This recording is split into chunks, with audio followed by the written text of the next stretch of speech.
Il y a 15 jours, nous avons eu dans notre assemblée la visite d'un pasteur américain qui nous a raconté son témoignage. Vraiment extraordinaire. Son histoire se passe en mai 1977. Et à cette époque-là, il a été conduit à l'hôpital pour un problème qu'il avait dans le dos, dans la colonne vertébrale exactement, une tumeur d'abord, qui nécessitait une opération à la suite d'un accident de voiture quelques années auparavant. Il souffrait terriblement, l'opération a été très risquée, elle a été tentée quand même, et dès le début, son cœur s'est arrêté à cause d'une erreur dans la narcose.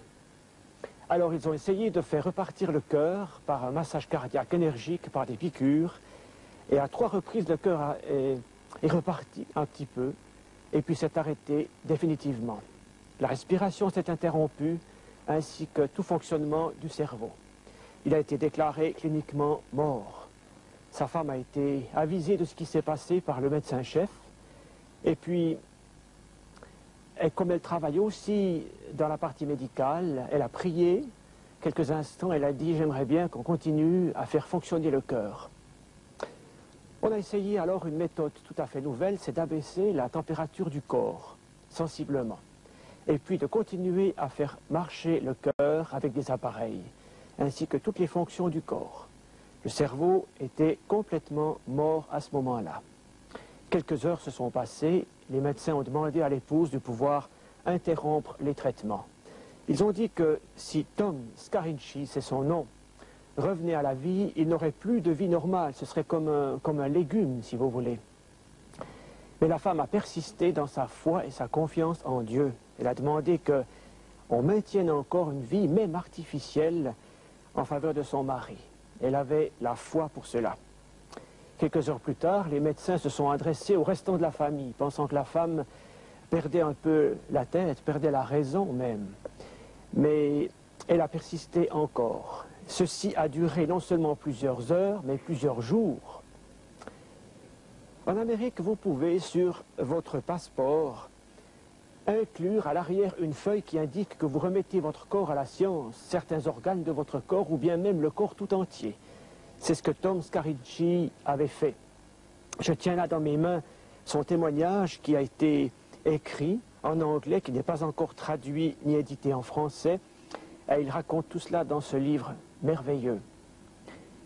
Et alors, on a fait venir un homme, on voulait transférer le cœur de Tom Scarinci à cet homme qui attendait depuis très longtemps. Et tout correspondait pour que Tom soit un donneur complet, parfait, pour lui. La femme a refusé ce don pour l'instant en disant qu'elle avait une conviction profonde que Dieu allait ramener son mari dans le monde des vivants. Son mari était chrétien, elle savait qu'il était prêt pour la mort, mais elle avait la conviction que Dieu allait le ramener à la vie. Pendant 9 jours, toute cette situation s'est prolongée, et à la fin du 9e jour, au soir, subitement, Tom a ouvert les yeux. Stupéfaction parmi les médecins, les infirmières, branle-bas de combat, panique même, et puis on fait venir des psychiatres. On pense qu'il aura perdu la tête, on ne sait pas comment lui poser des questions. Il referme les yeux, la nuit se passe, il est tranquille, il dort. Le lendemain matin, il rouvre les yeux, on commence à l'interroger. Qu'est-ce que vous avez vu?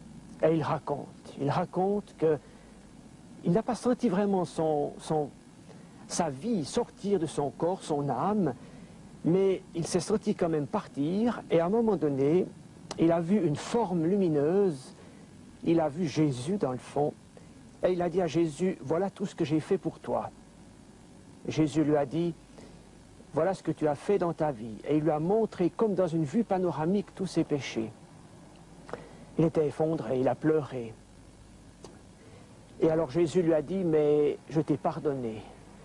Et il a été comme enveloppé dans l'amour du Seigneur pendant tout ce temps pratiquement. Il n'avait aucune notion du temps, mais il s'est senti enveloppé, béni, entouré de l'amour du Seigneur. Il a été emmené plus loin dans l'au-delà. Il lui semble avoir vu Dieu, mais d'une manière très vague, une sorte de forme rouge, dans un éclat, une harmonie, une présence merveilleuse. Et puis on l'a interrogé encore plus en avant. avant même de voir ses péchés et de sentir l'amour du Seigneur qui lui avait tout pardonné, il vivait et entendait ce qui se passait dans la salle d'opération, les médecins qui tentaient de le réanimer. Quelque temps après, les infirmières qui, c'était un petit peu misérable, mais qui misaient sur les chances de survie qu'il avait. Il n'en avait pratiquement aucune. Il a raconté tout cela avec force détail. Les médecins ont fini par déclarer qu'il était absolument sain d'esprit. Paralysé encore sur son lit. 2 jours après, le matin, il se lève. Il met les pieds en bas du lit, il se lève. Et il marche dans le corridor. Tout le corps médical vient et constate cette guérison extraordinaire. En effet, sa tumeur a disparu. Il n'est plus paralysé, il est sain d'esprit. Il parle du Seigneur. C'est un témoignage bouleversant. Encore une journée et il quitte l'hôpital en compagnie de sa femme. Il y a une haie d'honneur de médecins, d'infirmières qui applaudissent, qui louent Dieu. J'aimerais dire encore que son témoignage inclut aussi le fait que tous les médecins qui se sont occupés de lui, 3 spécialistes et 2 psychiatres, et toutes les infirmières qui ont eu contact avec lui de près ou de loin dans cet hôpital se sont convertis. C'est vraiment un témoignage probant et bouleversant, un témoignage non seulement de l'au-delà, mais aussi de la foi. Sa femme a eu la foi, elle a cru en Dieu, elle a persévéré dans la foi. Un appel aussi à se préparer, à être prêt pour le retour du Seigneur. Ce qu'il faudrait peut-être ajouter, c'est que ce qui s'est passé pour Tom Scarinci a été reconnu par la science aux USA. Le journal officiel de la médecine indique que ce cas est l'un des 4 qui est reconnu comme un homme cliniquement mort et revenu au monde des vivants.